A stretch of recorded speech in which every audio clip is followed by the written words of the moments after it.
But we want, but with all the applications, aforementioned applications to optics, we do want to be able to look and understand the difference between the ray model and the wave model. We are not often going to look at the full electromagnetic model. That's kind of beyond the scope of the course. And when you look at that, E&M, as we had studied it this semester, goes on to things like antenna design, attenuation, receiving and collecting electromagnetic signals, and waveguides, so guiding and filtering electromagnetic signals as well. So there's a lot of signal processing that you can go into, a lot of conversions between electromagnetic and electrical signals. There's some good stuff there, and like I said, different polarizations. But for right now, we're sort of going to take the step back and go into optics. So the first thing we want to talk about with optics is the idea of an image, which is your optical thing. I don't want to say object because object is something else too. So objects and images are what we will be talking about. Now, the first thing we want to talk about are plane mirrors, images in plane mirrors. Now, plane mirrors like what you look at in your bathroom, okay? And did I skip a slide? I skipped a slide, didn't I? No, I didn't. Everything's crazy. And so a plane mirror is what you see in your bathroom, and you have some examples here. These aren't plane mirror examples, but you can see some common examples of what we'll call a virtual image. And so there are two types of images. The screen is getting me off here because I'll just talk this stuff about how I know it. So there's two types of images in optics. There's virtual images and real images. So a real image is what you see coming from, say, a projector, right? You have a source that image can be shown on a screen or projected on a screen. You can shine light on a screen. If you illuminate something with a flashlight or something like that, well, when you do that, you block the light, but you usually need lenses to get these images to form. Now, virtual images are something you deal with all the time. A virtual image is something that you have to look through the optical element, the mirror or the lens, to see. So think about a mirror. You can't see yourself in the mirror you can't open up your medicine cabinet, right, and have that light shine in and create an image that you can put on a screen. You have to look through the mirror directly in order for you to see that image, all right? So some examples of virtual images are mirages that are created when light rays get bent by the changing index of refraction of the road and the heat. Those get bent and can create this virtual image, which you couldn't see on a screen, but you can see in your eye because you're looking through at the road, right? You're looking through the process, this optical instrument of the road where it's changing. So with the road, it goes warm, it bends to warmer, and then it's sort of, it goes, what are they saying, faster and faster here, and then you get bent. They're trying to explain how a mirage works here, and that's essentially what happens. But you have to be looking through the glass and the optical instrument through the light path to see that virtual image. All right? So this will make sense when we see it in terms of a mirror. All right? In a mirror, if this is a mirror, you see the image as if it's actually far away from you, right? It's not just at the surface of the mirror. And when you look at that, you'll notice you have an object. You can use a mirror to see above your head because the object reflects is incident on the mirror, reflects in your eyes, and then it looks like it's coming from backwards in the mirror. So what these objects are called here, they're called rays. All right, we saw a little bit of this when we looked through the whatchamacallit, when we did our chapter 33 stuff with the interfaces. All right. So we have two quantities that we will be dealing with, and I don't know where my pencil went because I was on 3 hours of meetings, and now I have to refocus. All right. So they have this notation that they use, which I'm not the biggest fan of, for image distance and then object distance. I will usually write these as D image equals I, and I will usually write D object equals P. P is already overloaded and confusing. I have no idea why you would choose that as a letter when you could do it like this. This is how I learned optics, and it was just super explicit. And I think we could use some explicitivity in this course. So when we look here, we want to look at how light and rays work with objects to begin with. So when we're looking, no, I don't want a text bar. We'll make it yellow like the sun over here. So if we look at an object, I'm going to make this dot here. Rays emit from everywhere from the object. This can be evidence. Pick an object, any object in your house right now. Can you see it? So either, if you can't see it, open your eyes. If you can open your eyes and you have working eyes, that's not something to be taken for granted. Some of you may not have working eyes. If you can see it, white rays are coming from the object to your eye and creating the image that you see. So when you look in a mirror, what a mirror does is it takes those rays, you can notice you have a few of them here, the angle of incidence equals the angle of reflection. So if it's straight back and forth, you see the object would see itself in the mirror just as it is. But now notice this ray here will make an angle theta. It'll have an incidence, angle of incidence theta to the normal, and it will reflect at that angle. Now, in order for you to see something in your eye, right, the rays have to converge on your lens, on your eye. If they don't converge there, you can't see it. And it's actually funny because it's almost worse than that. You can't physically process it. What you can see is actually, and I don't know if I talked about this in class, what you can see is actually very limited. Your brain does a lot of your seeing because your eyes and optical system should see everything upside down physically, right? But your brain reprograms it and connects it.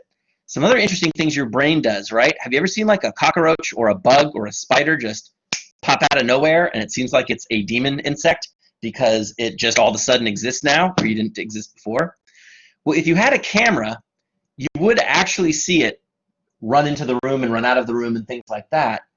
But your eyes, you are not seeing everything in front of you. If you put your eyes in front here, this is what your eyes are actually seeing, right?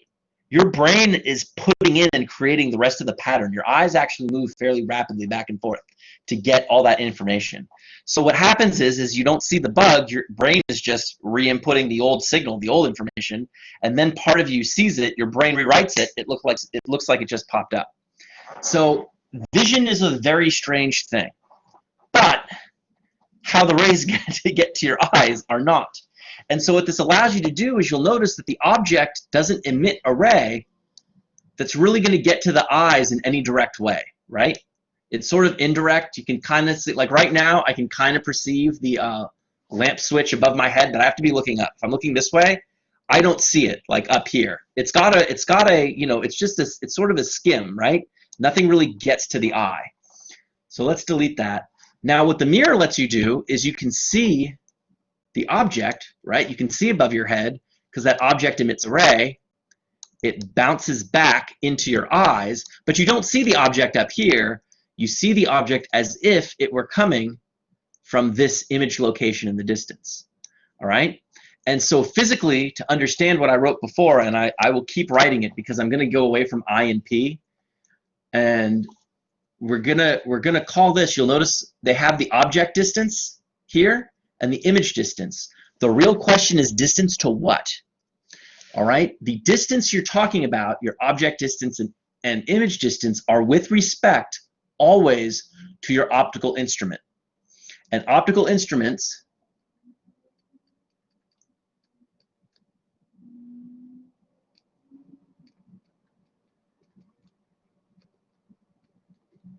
are either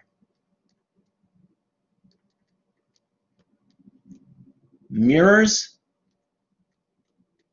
or lenses.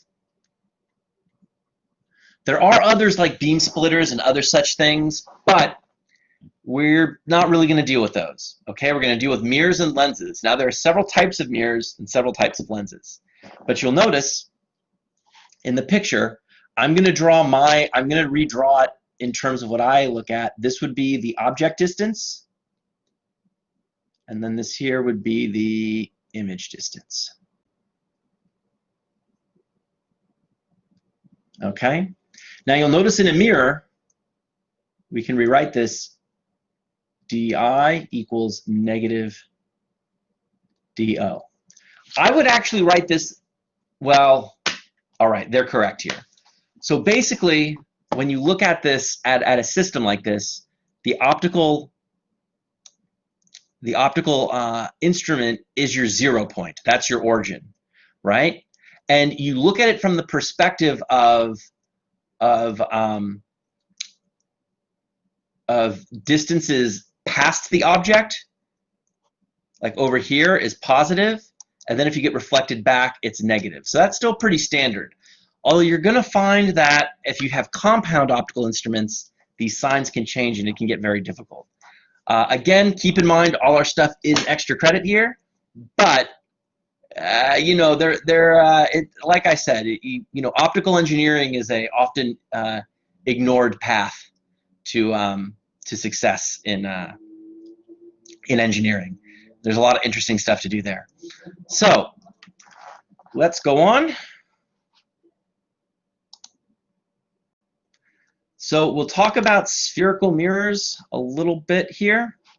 And a lot of what we learn about spherical mirrors will apply to lenses, but some of the stuff will be opposite. All right, but some of the language stays. So a spherical mirror is in the shape of a small section of a spherical surface. So you'll notice if you look at figure B or figure C, right, those are spherical, whereas in figure A, it's flat. Now I want to do some comparisons and show you some stuff in figure A and B that's not necessarily true for figure A. So you'll notice we have that nice simple relationship where the magnitude of the image and the object distance are the same for the spherical or for the plane mirror, right? Those two are the same. And you'll notice something that in our mirror, we'll have this mirror, which we will call a concave mirror. And I often remember the difference between concave and convex. Let me be sure, because of the mirror sometimes it gets opposite. B, yeah, no, okay, right. So for a lens, this would be a concave lens. Oh, no, I'm right.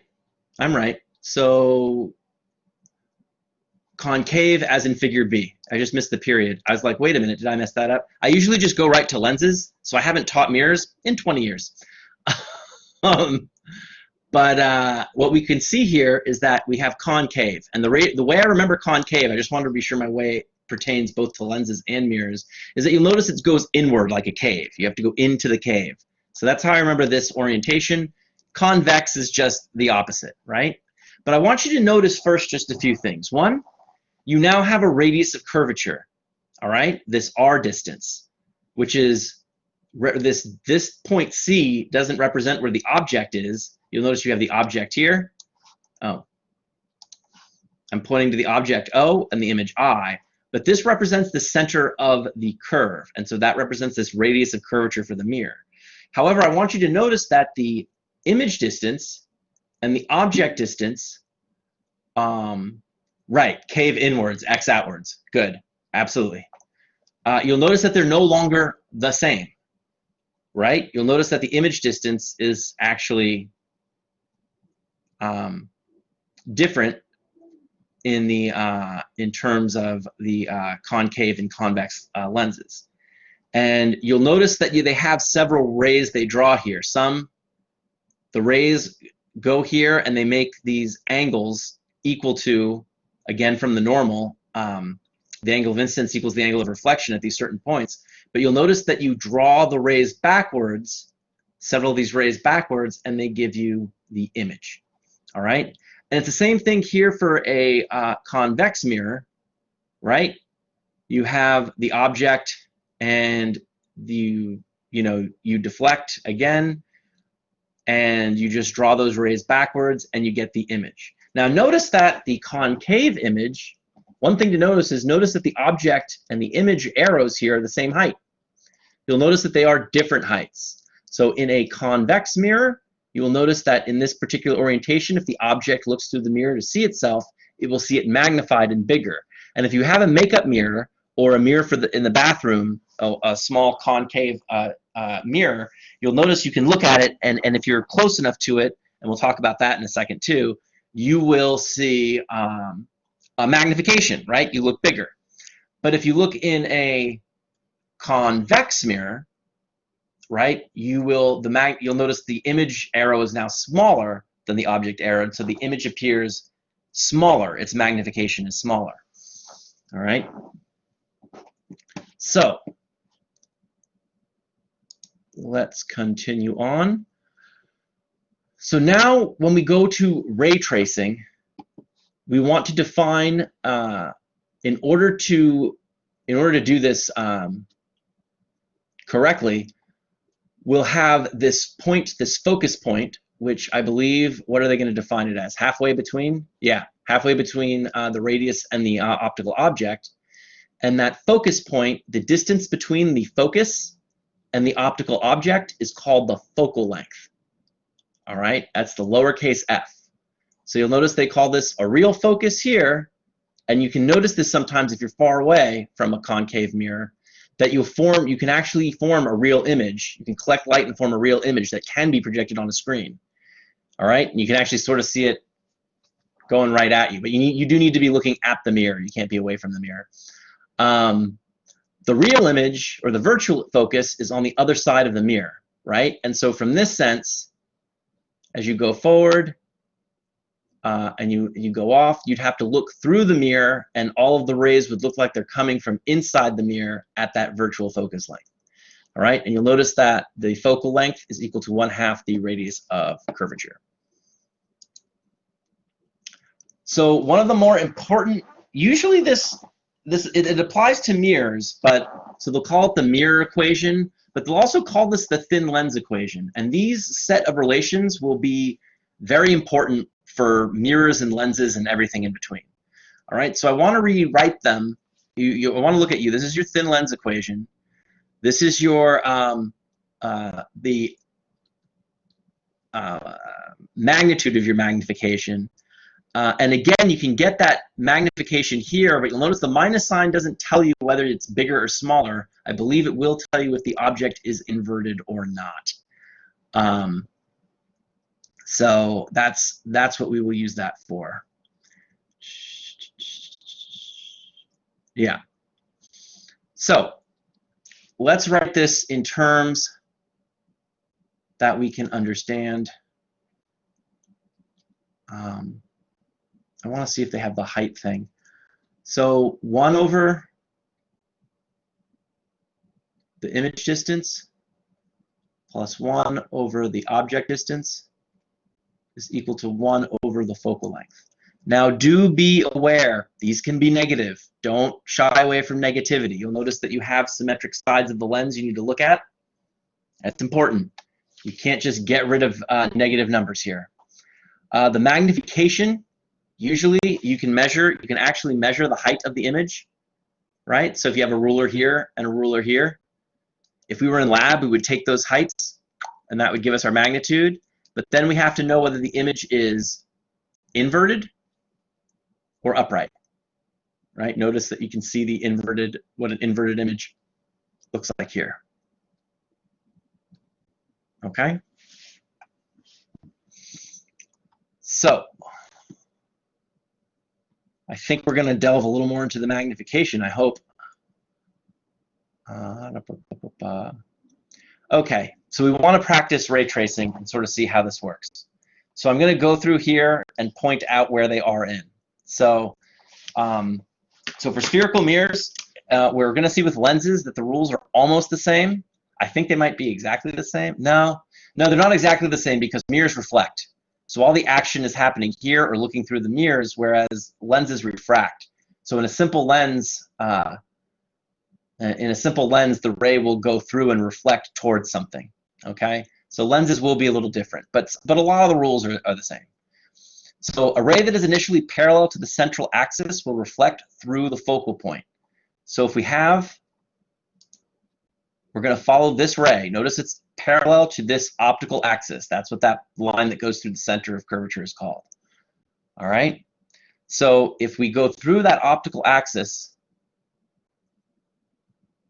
we're going to reflect through the focal length. And that's one ray. Okay? The second ray is aimed at the focal length. And it's going to reflect parallel to the optical axis. All right? And so where these two rays cross here, after reflection, you'll notice this one may cross, but it's crossing the optical axis, it's not crossing the path. Where these two rays meet, that's where the image will be. So you'll notice for this particular one, it is inverted, and it looks like it's real. Okay? Now, this is where things get a little tricky. Notice that the object, where the object is in relation to the focal length. Okay? So you'll notice that the object distance in part A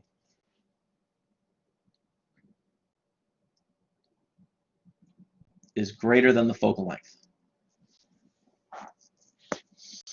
All right? Now,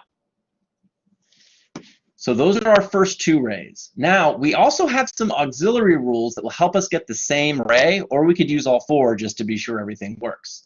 So a ray that reflects from the mirror after passing through the center of curvature returns along through itself. So the ray that goes through the center of curvature here, that's just going to be straight back and forth. All right? And also, a ray that reflects from a mirror at a point C is reflected symmetrically about that axis. So this ray reflects that points right at the center is symmetric right back. All right, so that's ray 4. So you'll notice you get the same image by looking at where all of these cross, and you'll note that all of them cross in the same place, right? So if even if you use, let's use the shapes here for a minute.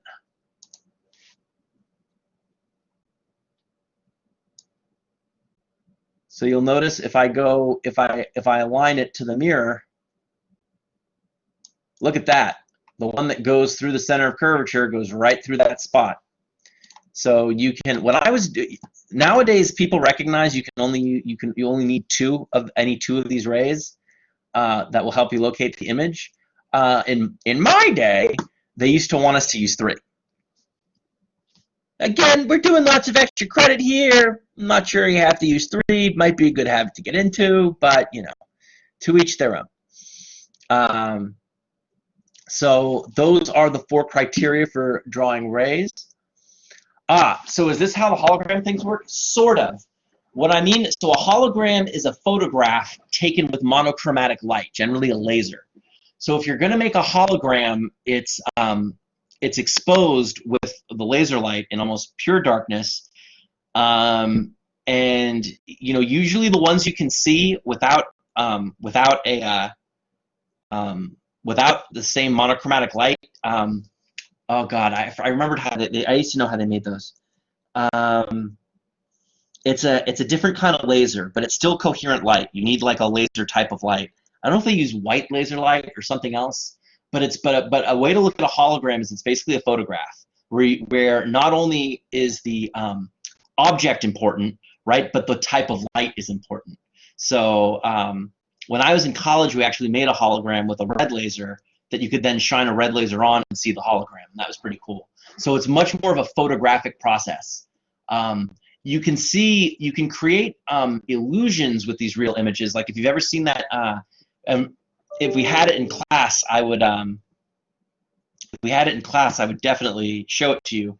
But if you've ever seen those things where it looks like you can grab the penny, but it's not there, that's how that works. Is you put a penny down here, and it creates a real image at that top part there that looks like you can grab it.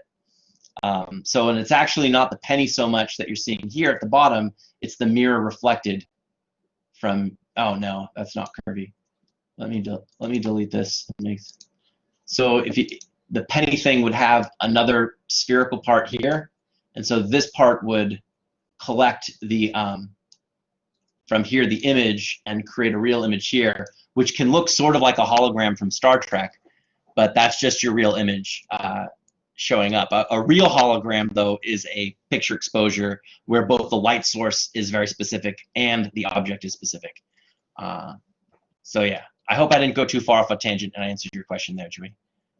I hope you're not more confused than you were before. All right. Good. Either way, it's enough, right? So going back and looking at this, we want to do this again, and we do want to understand, now that we've seen it for a real image, we do want to understand this with a virtual image. And I want you to notice that with the virtual image, it's not so clear because we're not reflecting back onto our optical axis, but we're looking into the mirror for our image. So let's look at the object first, or the parallel ray first. This one is usually my favorite one because it's the easiest. So this ray goes in, and then it looks like it goes through the focal length, right? So you make what we call auxiliary ray, and you say, okay, this one will refract as if it's coming through the focal length. All right, so 2 is a ray that reflects from the mirror after passing through the focal point and emerges. So if we aim this at the focal point, right, notice that the auxiliary ray here is aimed from the object to the focal point. That one will emerge from the ray parallel to the optical axis. All right, so we've got that one here. And now we want to be careful with our auxiliary rays because that one will help us align the aiming, but we only want to make the auxiliary ray extending back through because it's where the auxiliary rays cross. That's where our image will form. All right, so we want to be careful that we're only really drawing auxiliary rays from reflected rays here, not incident rays. I often draw a secondary ray just to know what I'm doing, right? So when I'm doing an optics problem, I always have a straight edge. And so I would look at the straight edge and be sure I'm aiming towards the focal length, but then you could draw it like this, right? And just stop here and then say, but once it reflects, it's going to reflect parallel to the optical axis. And it's the reflected ray that you need to draw the auxiliary and do the backtracking for, because this is where you'll be able to find your image, all right, when those auxiliary rays cross back. And I want you to notice that for 1 and 2, right, it's only the reflected ray that gets extended backwards, okay? And you can notice that we do the same thing for 3 and 4. Ray 3 is the one that goes right through the, it's aimed at the center of curvature. So you'll notice that this ray is aimed at the center of curvature, but remember that one will just come back, so we can extend that all the way through the center of curvature. And of course, we're aiming symmetrically about the center, and you'll notice that the reflected ray, again, we make that auxiliary ray going back, and we can see they cross at the same place. So you can actually use all 4 of these rays if you want, and they will all cross here. But everything has to be straight, all right?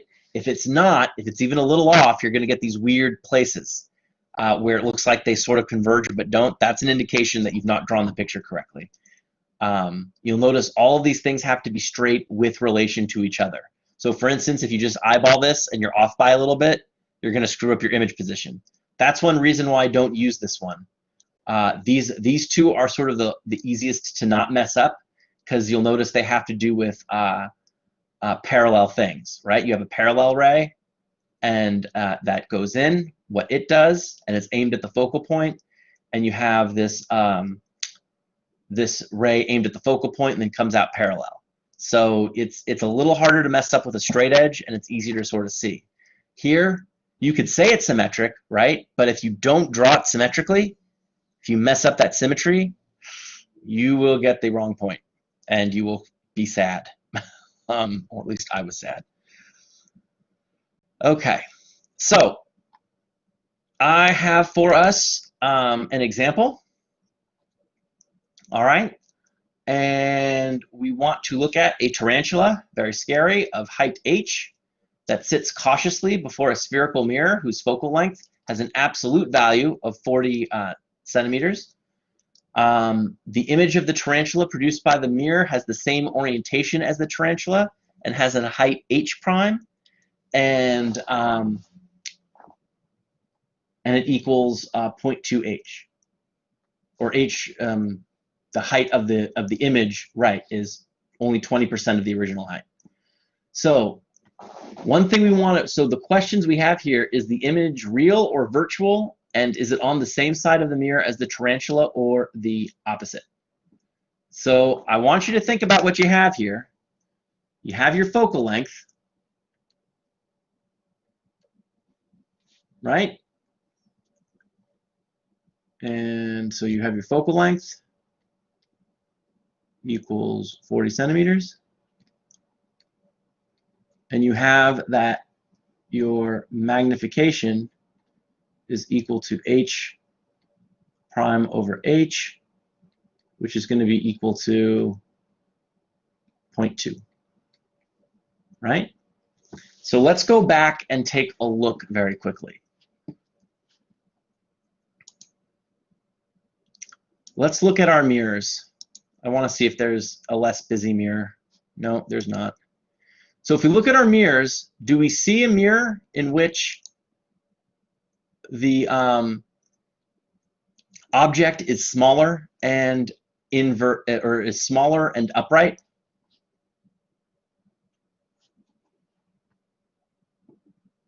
Do we see it here, or do we see it here in A, B, or C?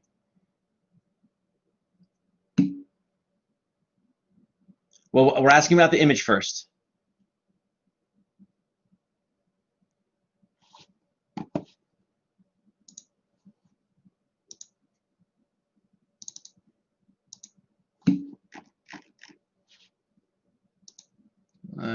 Hold on.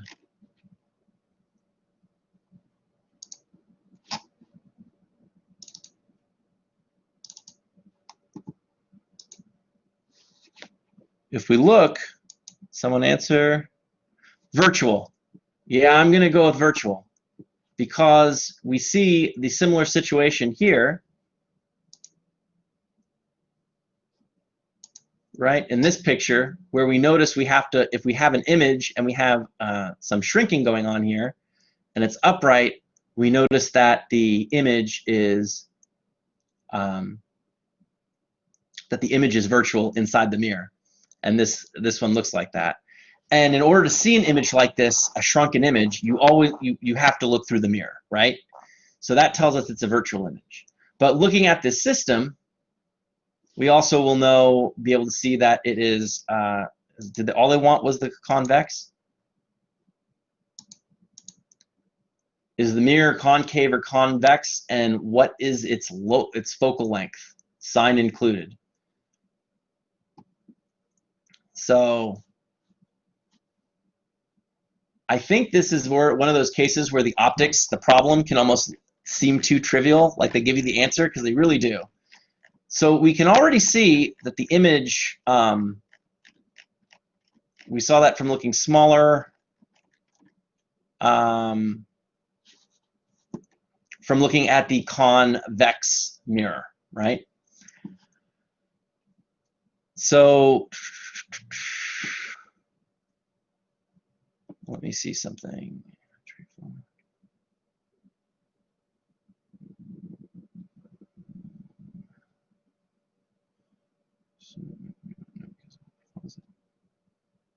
Convex. All right. So, so we know it's convex, and because of that, we know that the focal length, with concave mirrors, we generally associate with a positive focal length, because the focal length, as we can see, if it's concave, the focal length where all the rays go is on this side of the mirror. and then we have this negative focal length with them for the virtual. So that's usually how they're looked at. It's looked at these have positive curvature, those have negative curvature. That's one of those things. So again, we can see where the signs will be important. Okay? So we're actually going to skip the spherical refracting, and we're going to get to my favorite subject, which is thin lenses. All right? So for an object in front of a thin lens, the object P and image distance I are related to the lens, the lens's focal length of F, with indices of refraction and radius of curvature by this thin lens and air equation. All right? And this is known as the lens maker's equation. Basically, if you want to design a length with a focal length and from a certain material, you're going to need to know these radii of curvature, the difference of these radii of curvature, and you would use this equation to design your lens. But that being said, the thin lens equation of 1 over f equals 1 over the object distance plus 1 over the image distance, this will still apply here, okay? You can use it to figure out all sorts of stuff. So you can notice a lot of the stuff is similar, but instead of bouncing back, the rays will go through the lens. So you'll notice that whereas in a mirror, we reflected back through the focal length if we were perpendicular to the optical axis, or if our ray was perpendicular to the or parallel to the optical axis. Again, sorry, too much time today. You'll notice we refract through the focal length. All right, you can do it from the top or the bottom. Anytime you're parallel, you will refract through that lens. Now, if you go to the concave lens, all right, also again often thought to have a negative lens, you're going to notice that this is sometimes called a diverging lens because the rays diverge away from the focal length. Here, that's what's going to happen, is the rays will come and diverge away. Now, what's important to note for both these rays, so if you want to find the focal length of a lens experimentally, what you do is you look for a source far away so that its rays are basically perpendicular, right? And then you can, and we do this in class too, where you get something far away, and then you would have a lens, and then you'd move the lens back and forth until you saw the image appear on the screen. Now, if all the rays for your image, if the image is far enough away, all of the rays will be parallel to the optical axis, and the image will form at the focal length, all right, or at the focus. And the same thing is true for the negative lens or the convex or the concave lens. It's just that the image formed is virtual, and since this is diverging, you have to look through the lens to see where all the rays converge, all right? Whereas with the converging lens or the convex lens, you can put a screen on the wall and form your image there. Okay? So image formation is a pretty cool effect.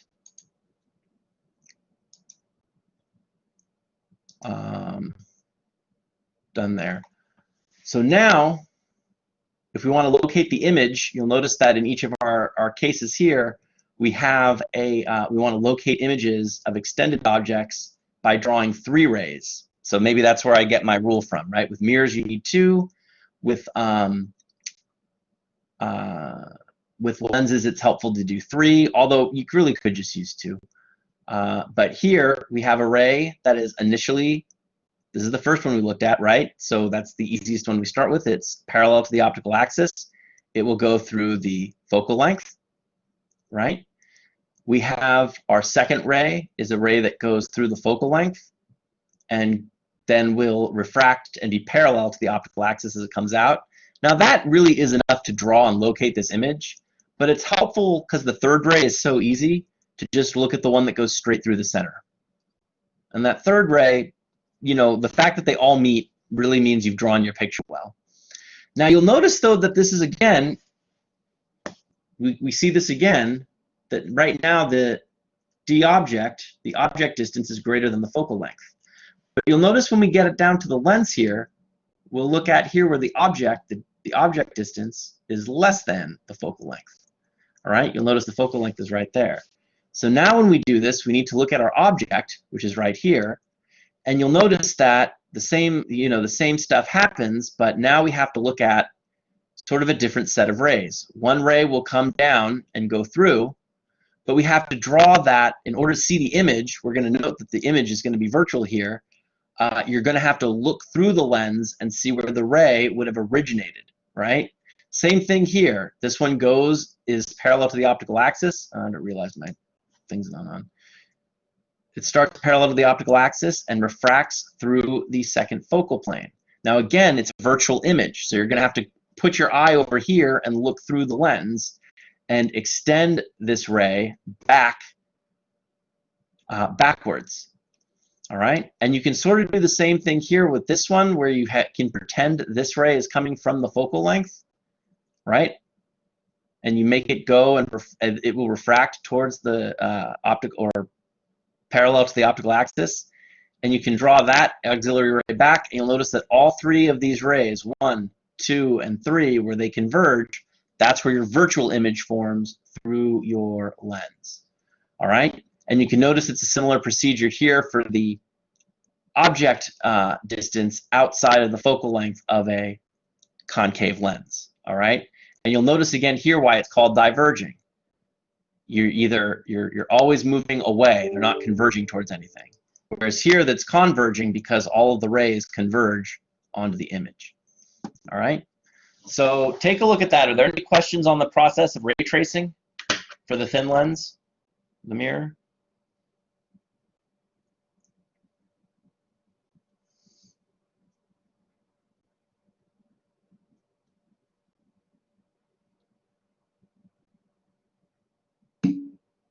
No, good. Okay. So now the two lens system I'm just going to talk about because it's a bit of a mess. But basically, and also doing it with ray tracing is just not the way to do it. There's a much better way to do multi-lens systems, which is using what's called a transfer matrix. But we don't have, I'm not going to do extra credit on the extra credit, right? So basically, you only consider one lens at a time, right? So you start with one lens, and you create an image from that lens. That's lens 1. Now, basically what happens is once you get your image from lens 1, this image becomes your object for lens 2. All right, I don't know that they're doing this right.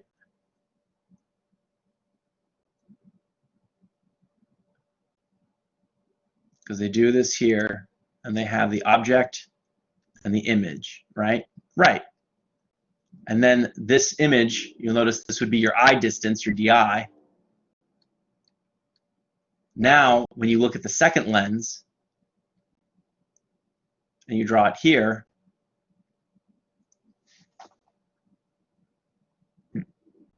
this is where this gets confusing. Hold on.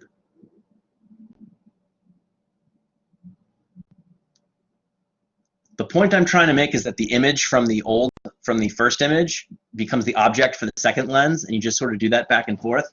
I just didn't actually read this in detail because I thought that's exactly the point it would make, because why would it be making a different point? So we look at this. Hold on. We can look at the penguin. We have image 1, right? And now for our second lens, yeah, right. This is the image distance. And now we have to look at this. The image from 1 becomes the object. And then we look at the image created by that one, and that will give us our image. I'm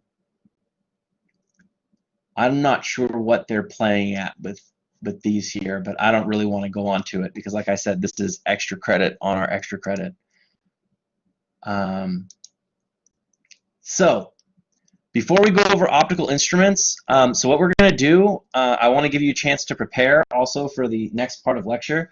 So because there's literally only 2 chapters after this, and then it's like done, So I am going, if we need more time for a chapter, that's fine, but we are very likely going to finish this chapter tonight. In fact, I'm sure of it. So what I'd like you to do is I would like you to find any homework you want to go over or anything like that, and we can go over it. But we're going to take a break because my brain needs about 15 minutes as well. And I can answer any questions or things like that. Test went pretty well. The average looked pretty high. I didn't compute it yet, but I saw that most of it was pretty good. So yeah, I mean, everything seemed okay there. But I can calculate that for after we get back from break if you're all really interested in that. So I will be back around 7:05 or so. So get those questions ready, and we will continue and really wrap up this chapter when we get back. Okay? So I will be away.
All right, we are back on live. Let's allow. Okie dokie. So this shouldn't take very long, and hopefully you have those homework questions reared up or wired up and ready to go. So our optical instruments, the simplest one is a magnifying glass or magnifying lens, where you can look at an object, right? You'll see here in your eye, you can make the object look bigger, and you see this is the image you see. You don't see the object any longer because you see it as it goes through the lens. The effect of the lens is to create the image, right? And so you see it as farther away, but bigger than it actually is. So a magnifying glass is the first one. A compound microscope, you can see where these double lens formulas become important. And the compound microscope is a little bit like a telescope. And do we have a reflecting telescope here? I believe we have it. Yeah, refracting telescope. All right, good. Where you have the object, right? A little tiny object.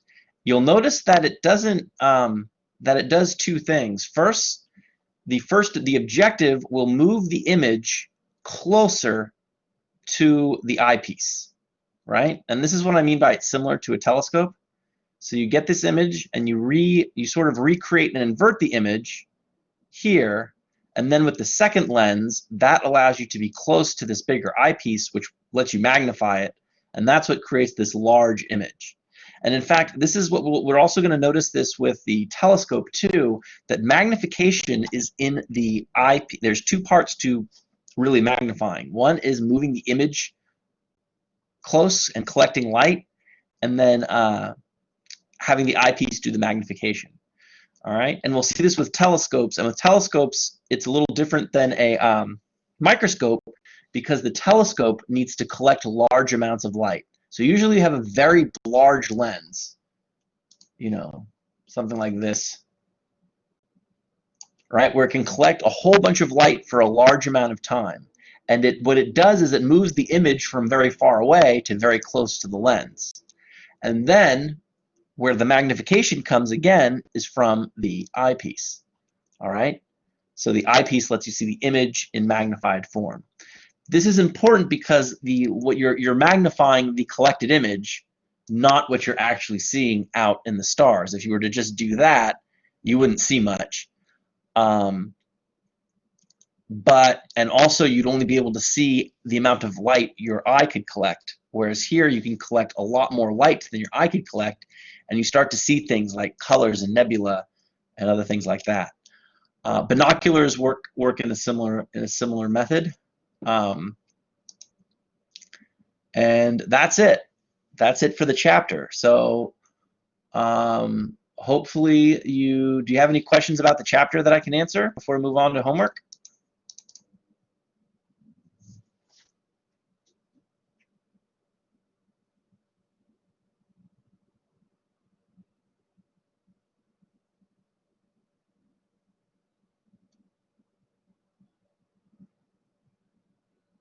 No? Okay.